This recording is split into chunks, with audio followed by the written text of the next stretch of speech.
Well, good evening and welcome to Louisiana Public Square. I'm Beth Courtney. And I'm Charles Zewe.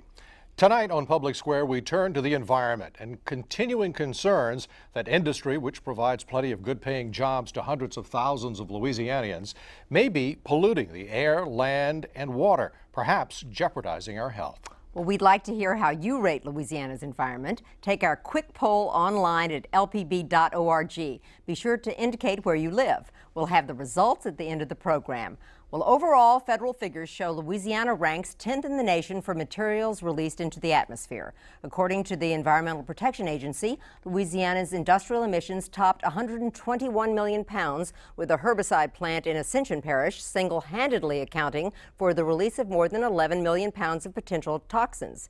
Industry is quick to claim that just because total emissions are up doesn't mean the health of residents living near refineries is being affected.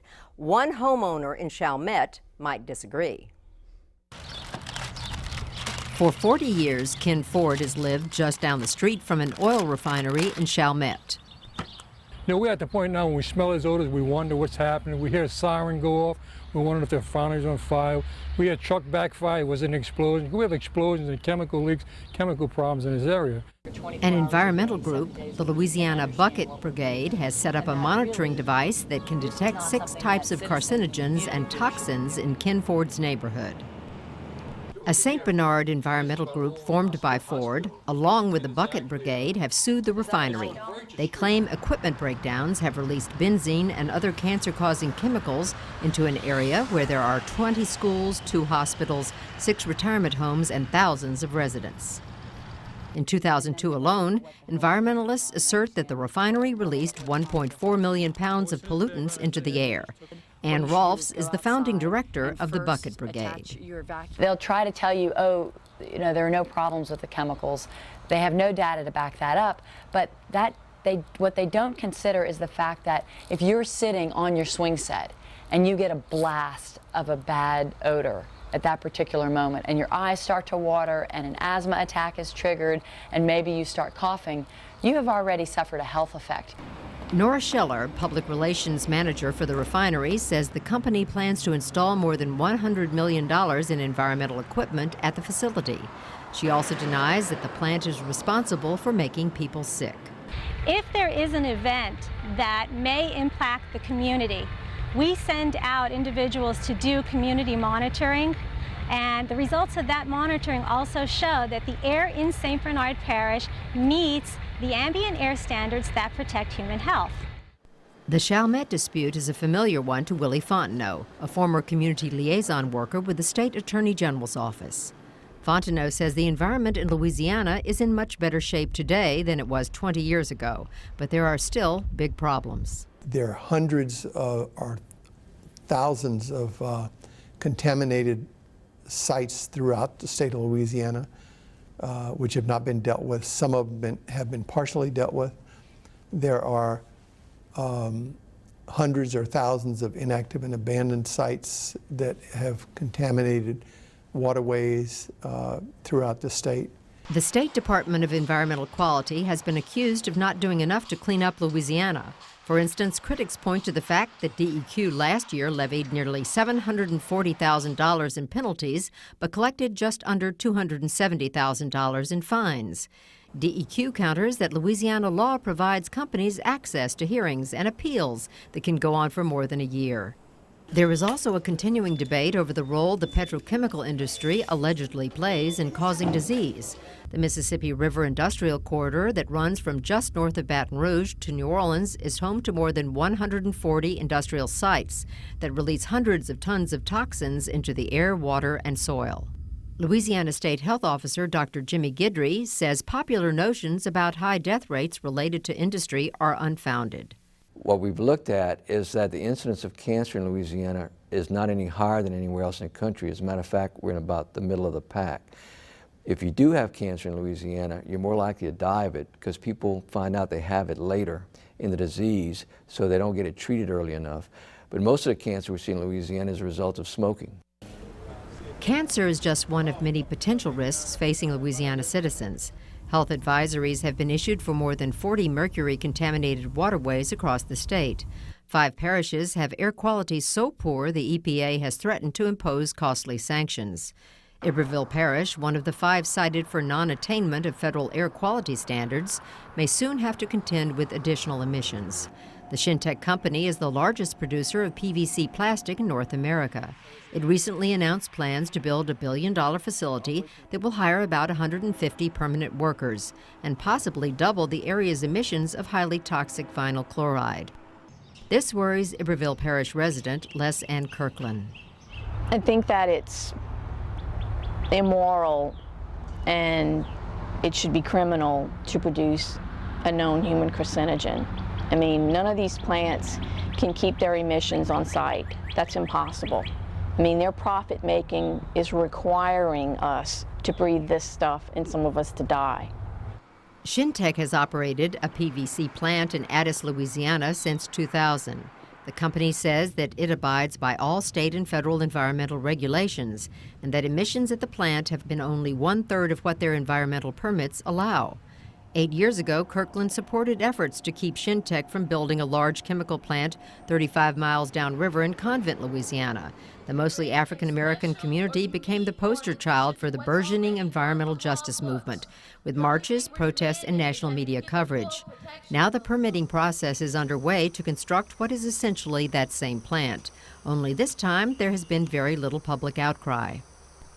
State economic development officials, meanwhile, are pushing the $2 billion construction of potentially volatile liquefied natural gas, or LNG, facilities along the coast and in the Gulf of Mexico under the premise that the thousands of jobs created by the plants will be worth the environmental trade-offs. Dane Rivette is part of the LNG recruitment effort. Well, the state of Louisiana doesn't recruit any industries that cause environmental harm or injuries to its citizens.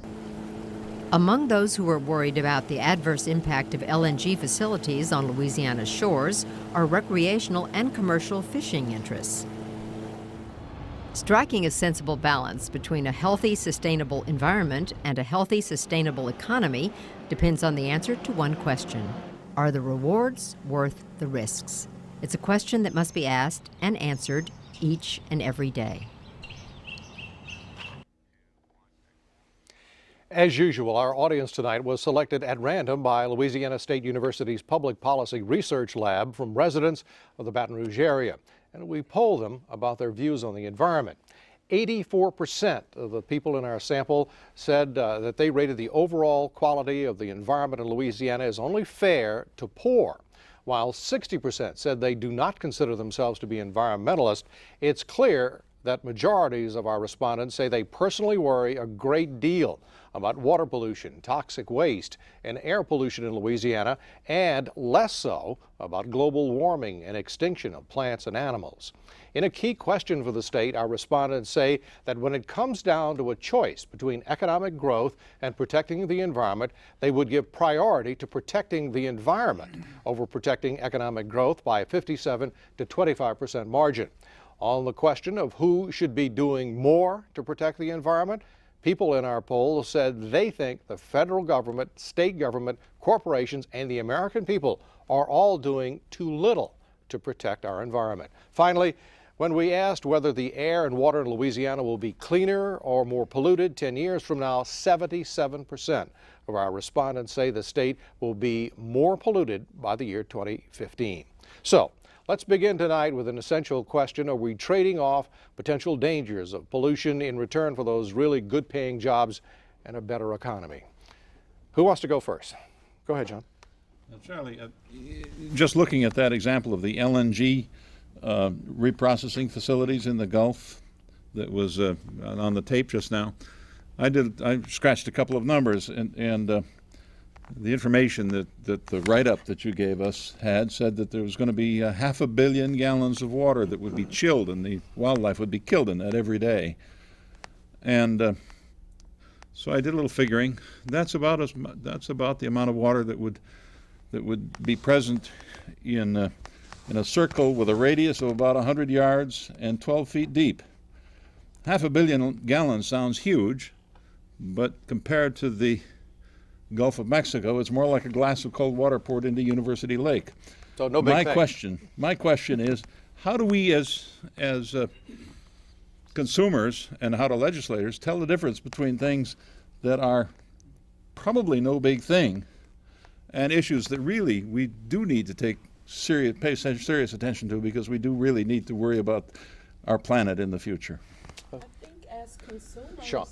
we do need to pay attention to it. However, I think once we cast our vote, we give our legislators an added burden that they need to respect and know that we expect them to do more than sit in that position at the state capitol. They need to do the added research that we give them as a burden with our vote to make sure that they know the difference between whether or not it's a mere glass of water or it's something the size of the Gulf of Mexico. And I say that our state legislature really doesn't do enough to protect our environment, and they do at some point cut off the state's nose to spite its face, in that they go for the better economically paying jobs without reference to the hurt or harm it may do to our environment.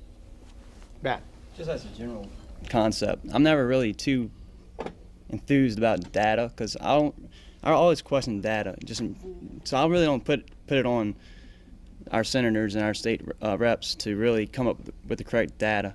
I just think, I don't know, you try all you can, and the data will, I guess you could always kind of grasp a good portion of the data, but it's never exactly what somebody else is going to say, because people could always skew it, people could always just utilize it, and I don't even think it comes out correct no matter what kind of scientific approach you use. But just data in general, always, it's always questioning. Romy. I think that our legislators have a responsibility to obtain the education and the background on these issues that they're not. They sit there and they just take what they're fed by lobbyists. I mean, it's money. Money controls everything. And something else that you had mentioned about... So what are you saying? I mean, are you saying that the people who regulate the environment are being bought? Oh, yes. This is Louisiana. There'll be some panelists to respond to that in a little bit later in the program. Who else? Go ahead, Jerry. I don't think you can put it all onto a legislator. Their job description contains a lot of items that don't relate to the environment alone. So if it's our health that's being questioned, if our lives are being affected by what's going on, then we have to take on that responsibility, some part, to make sure that we're educated about what's going on and have a reasonable opinion about it. I agree with Jerry. I was mentioning earlier that I do teach freshman writing at LSU, and my students every semester write a research paper on the environment. And one of their assignments is to go talk to their friends and their family about their topic and ask them how much they know about coastal erosion or air pollution or water pollution. And most of the time, their family or their friends don't know a whole lot about it, and the students don't know a whole lot about it either. So I think as a general population, we need to be more educated and take more of an individual responsibility. And also in response to what Matt had said, we had some statistics from the tumor registry about how according to the tumor registry, really Louisiana doesn't have a problem, as big of a problem with cancer as, say, the national media would report, or this reputation of Cancer Alley. But that information also said that those statistics were skewed because the tumor registry was only taking air samples from large populations instead of small populations that would actually be by plants. So I do think that, I don't know, I sort of agree with both of what you're saying. I think there is a burden on the government, but there also is a burden on individuals, and it is very easy to skew statistics based on, whatever the government or whoever's making the decision, whoever's influencing them. Go ahead, just jump in. Feel free. Well, the thing is, how many people do you know that have died of rare forms of cancer? I know 2 people who have died of non-Hodgkin's lymphoma. How many people in the world get that disease? And what's the probability that you're going to know 2 people that died of it, and one was a relative? Every one of my mother's brothers died of cancer. I mean, this is Cancer Alley. Everybody you know, if you were born here and you were raised here, everyone you know, at least probably 60% of them have cancer, had cancer, or died of cancer. But let me ask you. Now, can we put all that on Go the ahead, plants? Go. Right. Because a lot of it can come from what we eat and this kind of stuff. And then a lot of the problem that we're having is not coming from the state of Louisiana. It's coming from outside state pollution coming into Louisiana. Who else? Sonia, what do you think? I agree with that because Louisiana does do their fair share of, I guess, trying to combat pollution issues, but then you have people coming in from other states who might not have the emissions testing that that are required in Louisiana, and so then other pollutants are brought in. So you can't combat everything. Let's go around the table here from the people who haven't spoken yet. And then we'll, Julius, what about you? Well, I think everybody, just like us, are health conscious individuals. We either live or work in an area surrounded by or in close proximity to chemical companies or plants. And the cancer situation, I too have had people in my family who have died from cancers and who have become ill and not known that they've been ill over a period of time, or it was said that they had lung cancer and never smoked, or they worked inside of a chemical company and maybe possibly developed a cancer there.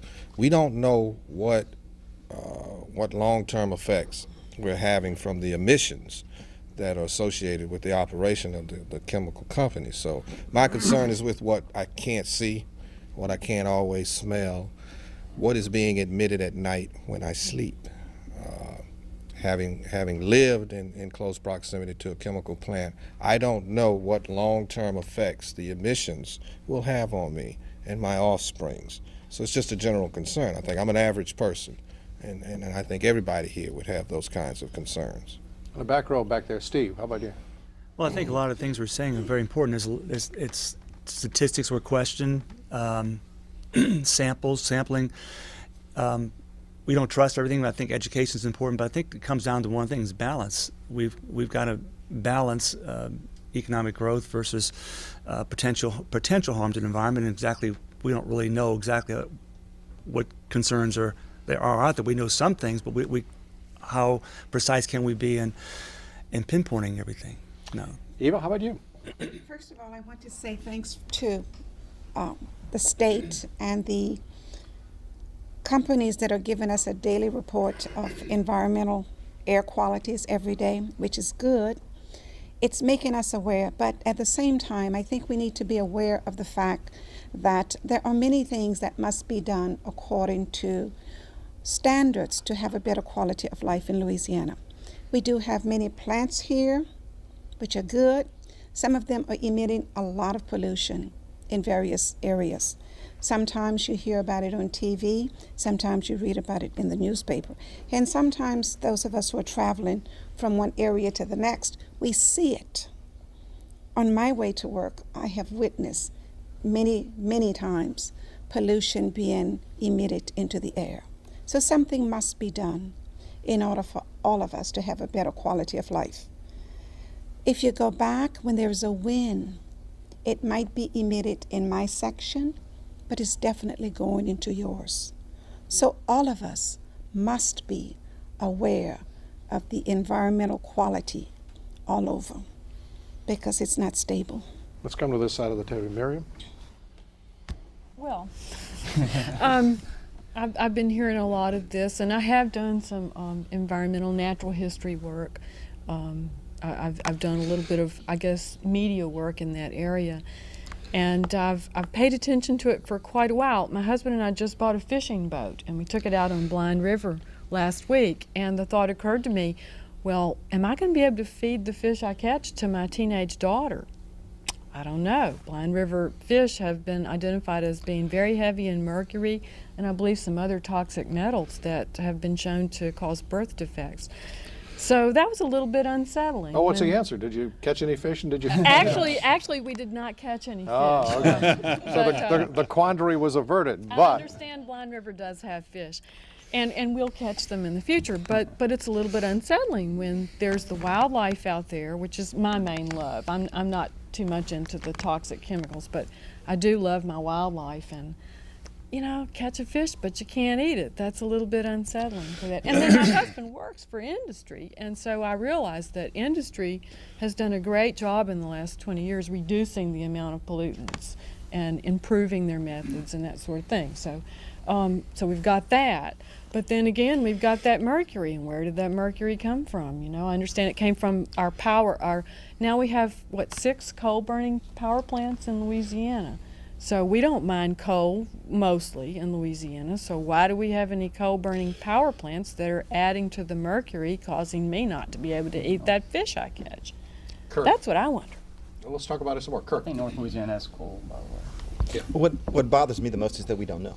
I mean, we just don't know what as Julia said, what are the long-term implications? What are the long-term effects on us, and particularly our children? I think about, I have 3 young children. I just don't know what breathing the air in Baton Rouge is doing to their young developing bodies, their young developing lungs and bodies. And that's what bothers me the most. Industry will insist that we don't have a problem, or that we have a manageable problem.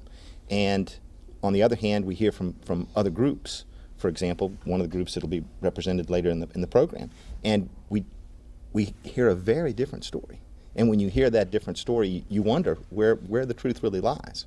And that's where I think that our universities and the government are going to have to do, or have to finally figure out and get us some real information.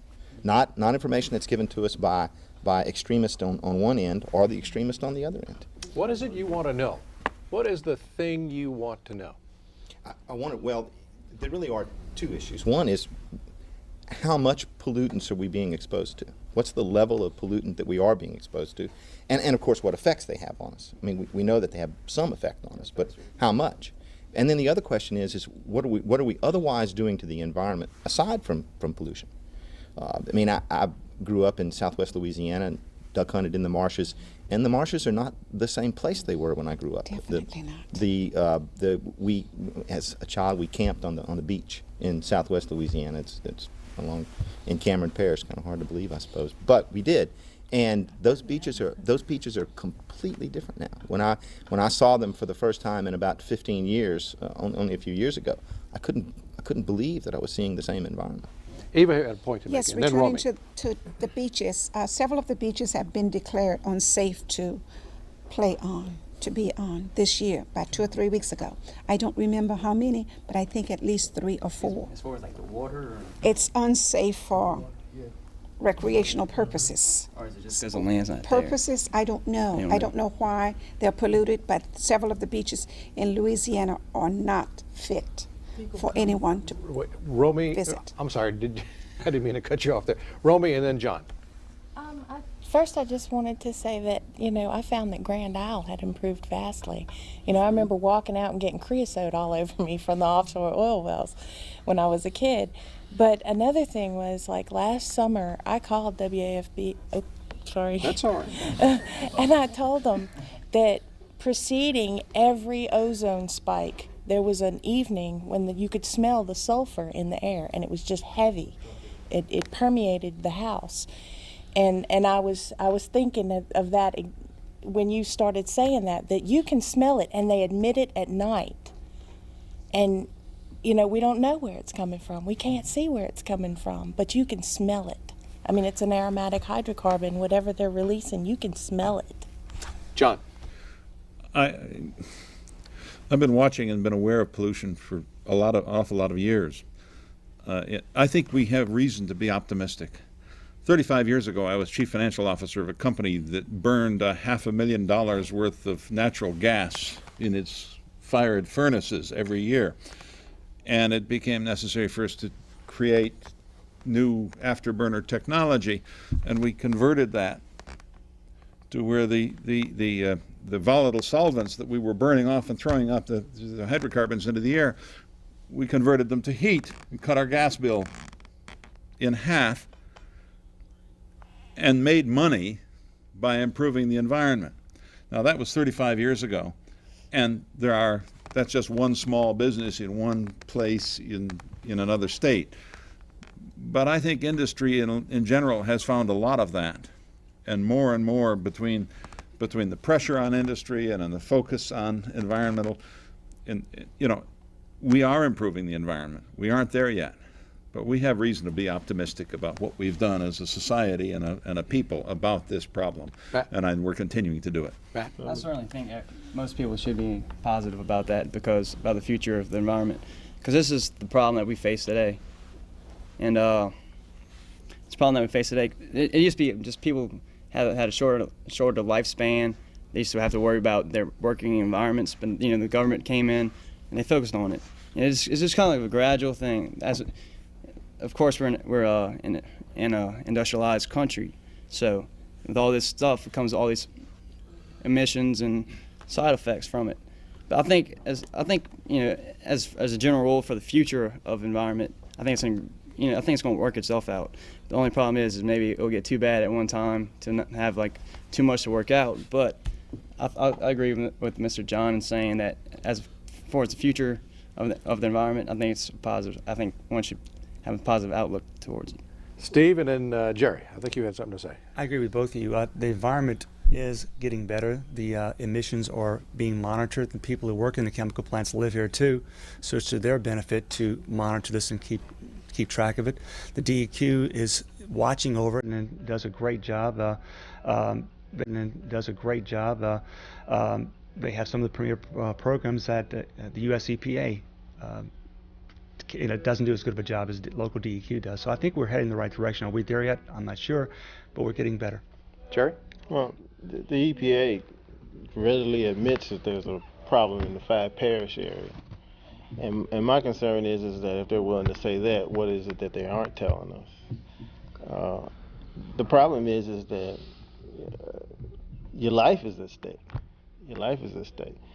And I believe it's very possible that they find ways to get around a lot of things and make it more difficult for us to realize exactly what's going on. The problem is that we need to be sure. Let me ask you to focus on the question we began with in the package, in that when we came out of the package to the studio here. When it comes down to a choice between a good job, a good paying job, and your health, if you have to make that choice, with the state recruiting an increasing number, or trying to recruit an increasing number of industries no matter what, what's your choice? Where do you come down? Does it have to be a choice? Is that a valid? Yeah, why can't? Yeah. I realize that it makes costs go up, but I think that's a good point. Who else? Sean? It's hard to choose because unfortunately, either way you're going to suffer. If you lose the high-paying job, your health will deteriorate because you won't have what you need to have a healthy lifestyle. And at the same time, if you take the high-paying job with, for lack of a better phrase, an environmental polluter, then you get sick because they're polluting the environment. That's why I really think the ultimate goal is to create a balance and a coalition between us as individual consumers, our legislators, and the companies that are in our state. We all have to work together. With that, we're out of time. We're also out of time for the first portion of our show. When we return, we'll be joined by a panel of experts to further discuss the environment and what can or should be done to clean up our air and water and land in Louisiana.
You're invited to Louisiana Public Square, right in the center of our state's political landscape. It's where everyday citizens gather to share opinions, feelings, and most importantly, questions about the things that really matter in our lives: economic development, education, healthcare, taxes. All the issues that thinking citizens just like you want to know more about. Join us in a conversation where everything's on the table and on the square. Louisiana Public Square. Next month's topic, higher education.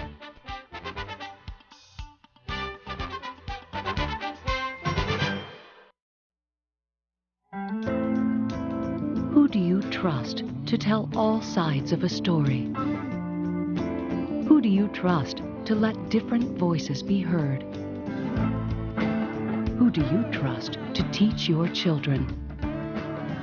Who do you trust to help make sense of it all? Americans trust PBS more than any other television network.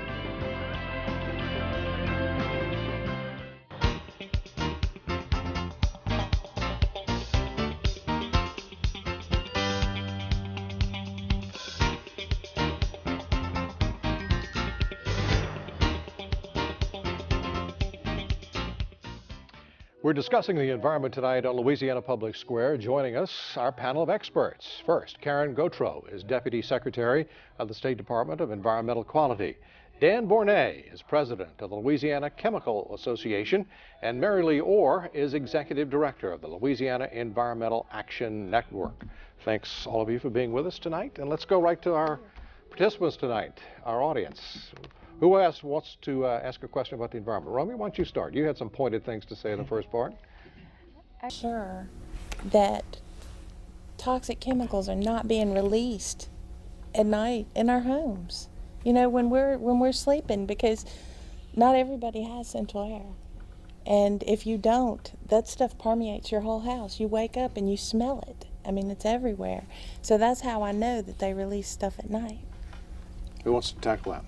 Ms. Gautreaux, you're the state person here. Okay, well, from our perspective, of course, there are monitors around many facilities and strategic places that monitor emissions that are coming off of facilities. When we get calls from citizens, we send personnel out to check on the air quality. And one thing that's probably sometimes confusing and perhaps frustrating is that odors are a very difficult thing. You may have an odor that's not very pleasant, but not necessarily something that poses a threat to your health. So in terms of night emissions, plants have limits to what they're supposed to do, and we do have ways to check, and we also follow up with enforcement or inspection personnel to see what's going on at the plant. So to the extent possible, we monitor what's supposed to be there, and we follow up when people report that they have smells in the air. Well, what I've seen as far as like where they showed where all the sensors were, they were all following I-110. And I mean, that kind of skews your data when you've got cars running by. You know, they need to move them to places where they're closer in proximity to the plants, and not susceptible to, you know, the emissions of vehicles. Right. Ms. Orr? I just wanted to say, I think that, I'm going to say something radical. I think that we all have to partner together to resolve that. Romy, you're not alone. Our folks are very concerned about the fact in this non-attainment area, there's 20 million pounds of toxic chemicals being released into the air. So we do have a lot of data. I think Kirk talked about it earlier. We do know some things, but I think we have to educate ourselves, and we have to become involved, and we have to talk to one another. I have to talk to Dan and talk to Karen, and we as individual citizens have to do more of this town square. I really applaud LPB for doing it, because the more we know, the more that you know about the data, the more you can make your own decision about what you're comfortable with and what you're not. And I think that's what makes our country so great, that we're part of the government. Rome, I have a comment about the midnight emissions thing. I worked for a major chemical company for 10 years, and I worked for LCA for about 15 years. And, I have never in one instance known a company that went out and said, it's nighttime, let's just fill it up. There are so many severe fines and penalties that are associated with that kind of activity that unless someone really wanted to go to jail and blow a permit and be accused and convicted of willful, wanton disregard for public health, I sympathize with people that have those odors who live near or around our plants. But the issue of, quote, midnight dumping, I think, is one of those issues that people want to believe. But I have to say that the plant managers that I'm associated with would not stand for that kind of activity at a chemical plant or a refinery. But this is happening, and it's happening. Ask Julius. I mean, I'm sure you've come home at night and had smells, weird smells, permeating your house that you know are chemical.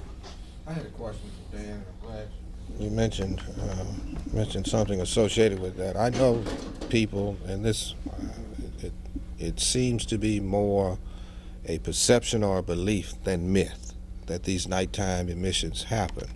And we live in a litigious society. Mr. Borne, I would submit or ask of you, what can we do to minimize people, litigants, attorneys who choose to associate with making claims against the companies that you represent, the companies that you lobby for? And I know these costs are passed on to the consumers at some point to subsidize whatever expenses you have in fighting these claims.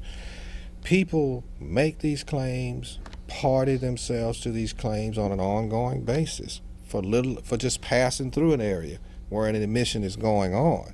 What can the community do? What can the industry do to minimize this from happening? Well, as Huey Long said when he was invited once to speak at LSU, I'm here to make a speech, and you've just heard it.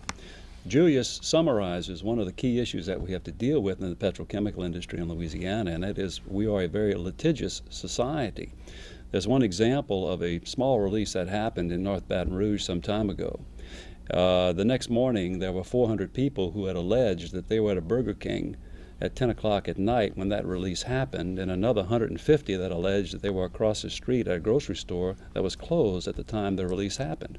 And yet it created a huge stir, and it's a class action lawsuit that this company is having to defend.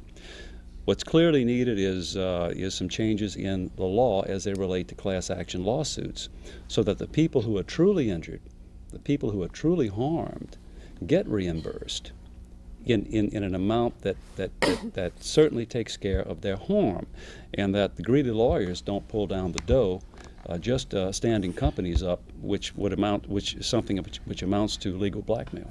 Dan, before we go on, we've got two lawyers sitting right across the table from you. So let's hear from them. One, of course, works for the state. I don't think she moonlights doing environmental lawsuits, do you, Sean? No, I don't actually. But in fact, let's switch gears, because what I'm more interested in, the litigiousness of it is only one mere aspect. But I agree with Ms. Orr that it really takes us all working together. And because the three of you represent three different facets of this particular arena, let's hear from the three of you about what your particular facet is doing to build a coalition with the other facet to try to help us as a state conquer these problems. I would like to start with that, if I may. The environmental advancements that have been made in this state and in this country are one of the great public policy success stories of the last 30 years. Not only is the environment better in America, it is better, contrary to what you hear in Louisiana. Just the companies in the Chemical Association, doesn't count the refineries, doesn't count the pulp and paper mills, doesn't count the utilities, but just the companies in my association since 1988, when we started counting what we emitted and reporting it, just those companies have reduced emissions almost 90%, almost 80% in air, 90%, 6% in water, 90% to underground injection. There has been a huge amount of progress that has been made. Louisiana probably spends more on environmental equipment and environmental protection at the plants than any other state in the Union. We had a long way to go when we started in 1998, 88 rather, but we've also come a long, long way. And I suggest to you, yeah, sure. But I want you to focus on telling me how your association is building a bridge between DEQ and also other environmental associations to help us conquer this problem. Be delighted I understand you are reducing emissions. There are community advisory panels at our plants from Baton Rouge down to the mouth of the river, and from Baton Rouge all the way over to the Sabine River in southwest Louisiana, where groups of citizens meet monthly with our plants to learn more about what is going on, and the plants learn about the citizens' concerns. That's one way that we are building bridges to the community. Now, the bridges that we build to DEQ are different types of bridges because they regulate us. Exactly. And you have to have a relationship with your regulatory agency that's a bit different from that with the public, simply because they have laws that clearly state what they can do or not do with respect to permits. Let me, Ms. Orr, and then Ms. Gautreaux. I feel very passionately about this topic, and one thing I want to say, Romy, is I don't think you're imagining this. I get call after call after call from citizens who tell me that at night they have these noxious odors, and I think that there are facilities that Dan represents that are very good neighbors, and perhaps maybe not even ones that he doesn't even represent that are not as good a neighbor. So I think that's a big problem. I think the good news is 10 or 12 years ago, lean wouldn't have even had a place at this town square. The people would not have had a voice at all. There would have been industry and government. It was sort of like a two-legged stool, and now it's a three-legged stool. There was no dialogue going on, and I think it's exciting that people like ourselves are involved in the process. We're making permits safer. We're challenging things that we think are unsafe. We're concerned about public health, worker safety, quality of life issues, the things that you're worried about with your family. And that's our bottom line. That's what we're motivated by, not by data, not by money. We just want a safer and healthier place to pass on to our children. And I believe that that's what the people at this table feel as well. And so to be able to accomplish that, we have to sit down and put aside those things, those stereotypes that, I'm anti-economic development or that I'm against everything. And we have to build those bridges because I literally believe that our life and our future depends on it. I had a son born with a lung disease and one with a learning disability. So I feel that I'm qualified to at least tell you personally what I feel the environment can cost you. Let's hear from Ms. Gautreaux and then Joe. Okay, I'd just like to... Is there a problem or not? Should we worry about pollution in Louisiana or not? Because what I'm hearing echoed back is, well, things are better. It's not as bad as it's being portrayed. Is that right? Is that a fair characterization? Are much better. If you look at all of the statistics which you discussed earlier in terms of the decline in the amount of pollutants being emitted, there's a tremendously good story. I just want to take a second to give an example, I think, of what you were talking about in terms of working with the public, working with industry, and working with the agencies. Many of you, I'm sure, are familiar with the 5-parish non-attainment area for ozone in the Baton Rouge area. And DEQ, over a number of years, there's a summer season, May through September, in which ozone forms, and it's bad for people with respiratory problems, and it also can lead to sanctions related to the Clean Air Act. So there was a great public education effort in terms of what can you do personally, avoid filling your car up during the middle of the day. If you can, bring your lunch, and so forth. And if you have health problems, take appropriate precautions. This went on, we have a large industrial complex here where we looked at the information. It looked at like one of the last frontiers, taking all of these other actions, and there were numerous, too many probably talk about in this forum without cutting other people off of an opportunity to talk. We got together and noticed that there were some chemicals being emitted in very small quantities that just happened to react to form ozone. And in cooperation with industry, we developed some administrative orders for certain types of monitoring that we hope are going to pinpoint. Perhaps there is a small leak that's within the limits, but nevertheless can help create an ozone spike, which would put us out of attainment. We're working very hard this summer through a combination of the monitoring program. We hope people will continue their behaviors that can help minimize ozone formation. We're also stepping up inspections to try to help locate those leaks. We're looking at traffic on the river. We have a large number of barges and other things that can actually contribute a little bit too. So it's a very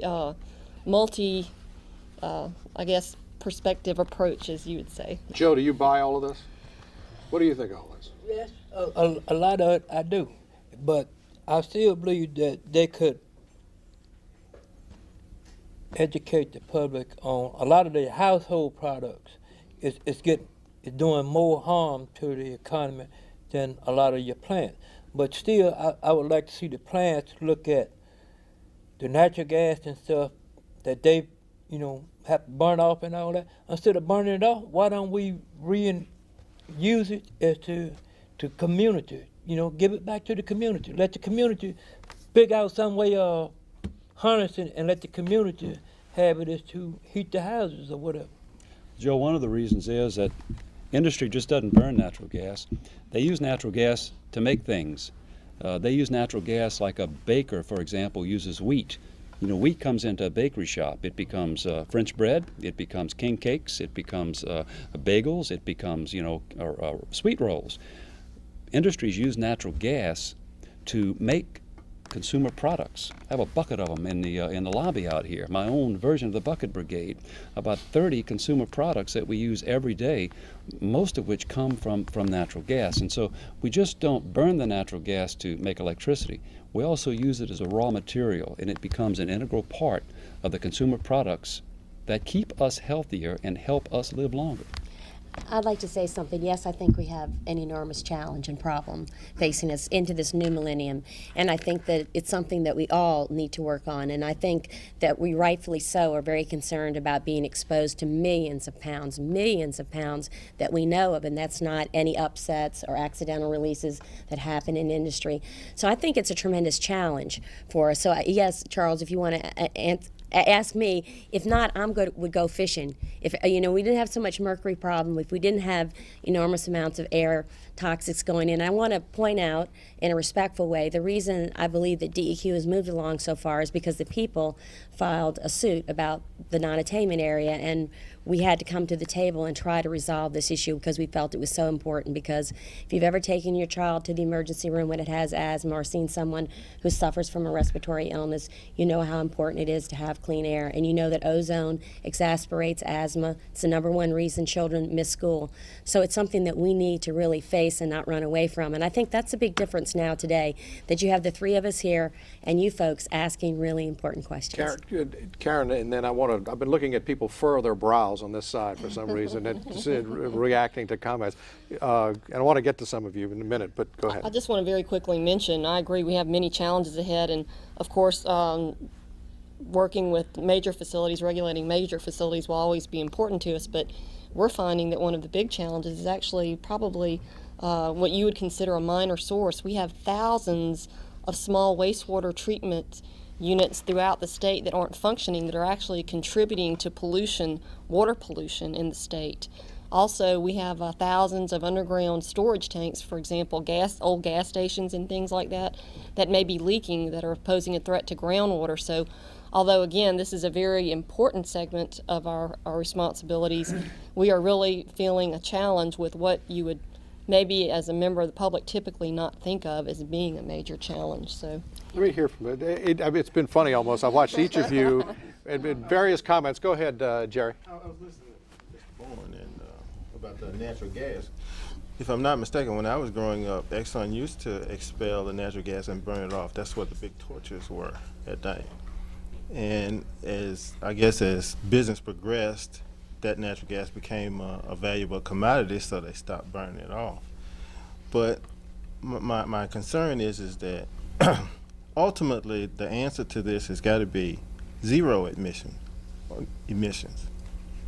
to where a chemical plant or a plastics plant, it's not going to have any emissions. Any emission is too much. And whereas we may be improving, I think our goal has to be a lot loftier. Here. Well, I think the pressure is constantly on to reduce. Karen may be able to give us a background on the measures that are built into permits that are designed to protect human health and the environment. But I have to tell you, it's going to be very difficult to get to zero emissions. Just like it's going to be very difficult to get the automobile that you're driving down to zero emissions. If you try to put a tennis ball in your tailpipe, something's going to go wrong. There are now many closed loop systems that we're using in industry to keep emissions minimized. But to say that we are going as an industry or as an economy in America get to zero emissions, that means no emissions at all, that will be virtually impossible to do, although the pressure is continually on to reduce those emissions. Sonia, you had a question. I do. We've talked a lot about air pollution, and my question is about water. I know fishing is a big industry in Louisiana, so what's being done to help the water pollution? Well, I can say this much, that our discharges to water have been reduced by over 90% since 1988. And we're easy to find because we're called point sources. They know exactly where our emissions come from. Much harder to find urban runoff, which is a big problem, and runoff from agricultural areas, which is also a big problem. But there's a good bit of concern these days, at least in the Baton Rouge area, about Shintech, about these LNG projects off the coast now, about that. Was that some of your concern too, or? Yes, definitely. What about that, the Ms. safety Gautreaux? of the fish. Well, DEQ for the offshore facilities actually has no regulatory authority. That would be, well, actually, they're all federal agencies regulating this at this particular time. We have had discussions in terms of, our secretary happens to be a fisheries biologist, so he's just contributing to some informal discussions. One of Governor Blanco's goals is to, if a water body, whether it's a lake, a stream, or river, doesn't meet something that's called a designated use in the Clean Water Act, it's impaired for use. There are 7 different uses. For example, a use for fish and wildlife propagation, meaning that fish and wildlife will happily live there and reproduce. Also, there is a swimmable use. Someone mentioned earlier some closures. I think a beach act, it was actually an advisory warning people that conditions weren't good for swimming at that time. Usually that's after a big rain event and it's washed a lot of pollutants into the water. Typically fecal coliform is a pollutant that people are advising against swimming in. That's human waste.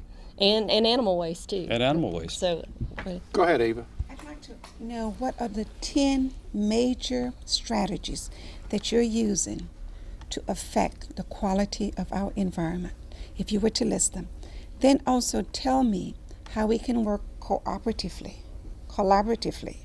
industry, government, and the citizens to affect better quality in Louisiana. Eva's a teacher at Southern University, and you can tell she's got a professorial bent here. She's just asked your. She's asked your final exam question. Go ahead. It's a big essay. Yeah, I may have to ask her to repeat it again. She wants to know what you're doing. Let me just say, Ferline, that one of the things we do is we provide information and we educate and help motivate and empower people like yourself that are around this table to make those important decisions. In other words, Lean doesn't just sit down and say, oh, well, we'll think we'll do this. It's because we've received calls because the air quality is a problem. We're now the Lower Mississippi River Keeper, which is part of Bobby Kennedy's Waterkeeper Alliance. We'll soon have a boat out there on the river actually being the eyes and the ears and a place where people can call in if they see something going wrong. So in our instance, it's more like we're listening to you and helping you know more about an issue. We brought up Shintech, which is something that's happening tomorrow night across the river. They're going to increase vinyl chloride into the air by 35 tons. There's already 32 tons of vinyl chloride going into the air across the river, and that's a decision that community has to think about. I think it actually even impacts us over here in East Baton Rouge. So as a community, I think we have to discuss it, and I think, Ms. Eva, you had a very important point. We have to talk to one another. We can't resolve these issues at all. From discussion, step 2. Well, we're going to run out of time before we get to 10, but let's hear from Mr. Borne.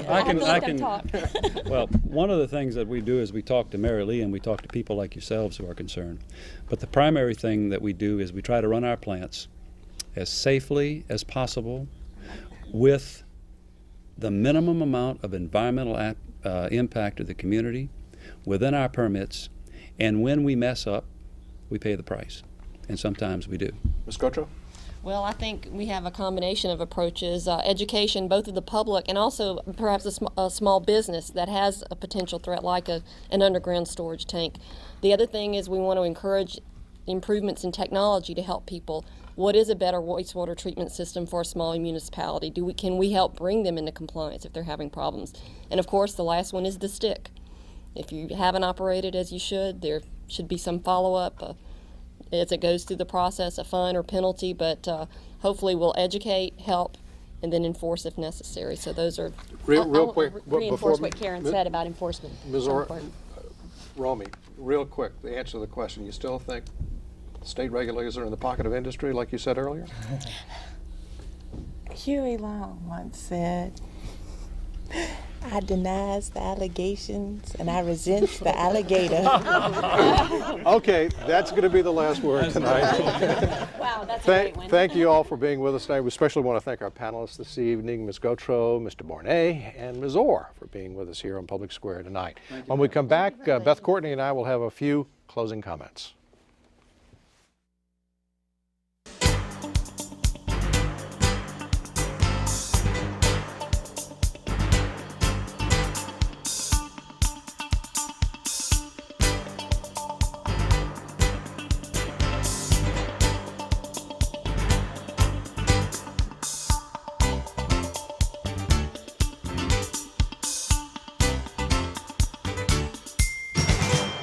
Well, you know, we had a lively discussion as always, Charlie, and I think that this is a topic that could go on and on. But one of the things I am surprised about is that the environment in terms of rankings in the LSU polls has not been up at the top. No, it's been down at the bottom. And people, you know, if you ask them what's more important, education, crime, jobs, the economy, sure, those are going to be up at the top. But then down on the list is the environment. Nonetheless, our own poll showed that people care very deeply about the quality of their jobs and their paychecks, but they also care very deeply about the quality of air, the water, and the land. But it's a personal caring rather than sort of esoteric. But I will tell you the results so far tonight, lpb.org, where the quick poll results, 73% say that the overall quality of the environment in Louisiana today is poor, and 18% say fair, and 9% went online and said they don't know. So one of the interesting things that came out too in our poll, Beth, was that there's a racial difference in that result, that African Americans in Louisiana generally think the environment is in better shape than white voters, and Hispanics and mixed races are right in the middle, neither plus nor minus in terms of fair, poor, good. Nobody thinks it's excellent. Well, I think it's very interesting tonight, and I enjoyed listening with all of you at home because we had a wonderful conversation, I think, and I'm always amazed by our average citizens are very thoughtful about complex topics, and that's all the time we have for this edition of Louisiana Public Square. We invite you to take our full online survey about the environment by going to lpb.org. Next month, we'll take a look at higher education in Louisiana, another hot topic. Absolutely. Well, for all of us here at Louisiana Public Broadcasting, good night.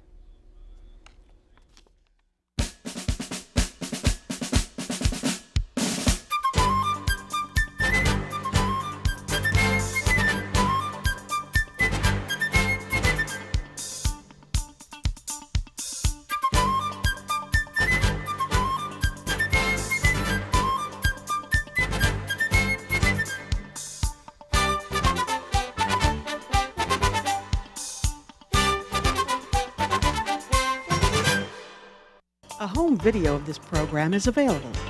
For more information, call 1-800-973-7246 or write to the address on your screen.